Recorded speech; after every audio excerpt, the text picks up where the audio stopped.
city dwellers learn to expect a certain amount of ambient noise.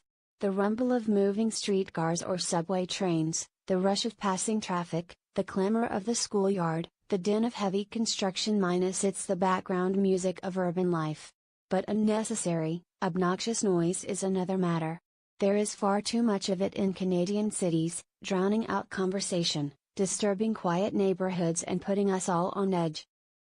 The guy in the huge pickup with thrumming engine is disregarding everyone else when he roars down the street, rattling windows as he goes. So is the motorcyclist with the modified super loud exhaust pipes, the landscaper who fires up his howling leaf blower on a weekend, or the handyman who runs his screaming electric saw at all hours. So it's good to see that some cities are waking up to the problem. Edmonton is trying out a sound trap system that captures the noise of offending vehicles and records images of the vehicles at the same time. Vancouver police warned last summer that they would be issuing tickets to drivers with excessively loud cars or motorcycles. Westmount in Montreal has imposed limits on the use of leaf blowers, allowing them only at certain times of the year. Now John Tory, Toronto's mayor, is asking city officials to see what they can do about drivers of noisy vehicles. In a letter to the head of licensing and standards, he says the noise is disturbing people in their homes, during the day and at night. It is disrupting business and it is having a negative impact on tourists, all in the apparent cause of feeding the egos of inconsiderate people. Exactly. The driver who deliberately adapts his vehicle to make noise isn't just saying "look at me," he's saying "to hell with you." It's thoughtless and it's rude. Living in a city, with everyone pushed together in limited space, calls for a basic level of civility. What could be less civil than assailing your fellow residents with a barrage of sound? Broadly speaking, cities have become much more pleasant places to live in recent decades. The air is easier to breathe since industries started evolving and moving out of urban cores. Modern cars produce less polluting emissions.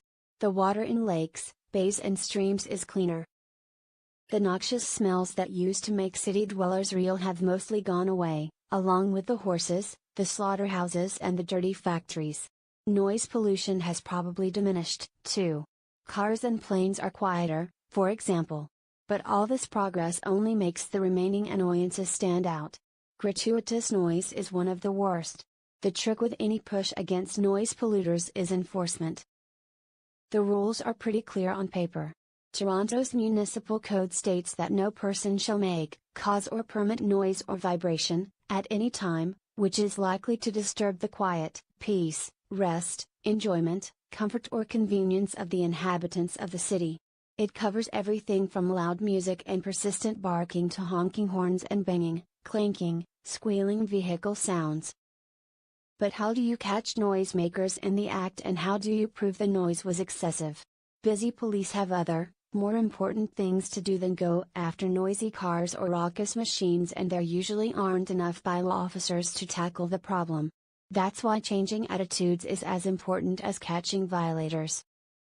People who wouldn't dream of emptying a trash can onto the street think nothing of polluting the soundscape with blaring music or engine noise.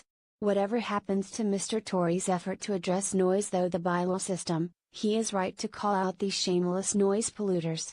One idea he has talked about is putting decibel readouts at key points in the city, much like speed readouts in school zones. That at least would send a message to passing noisemakers: too loud, friend, too loud.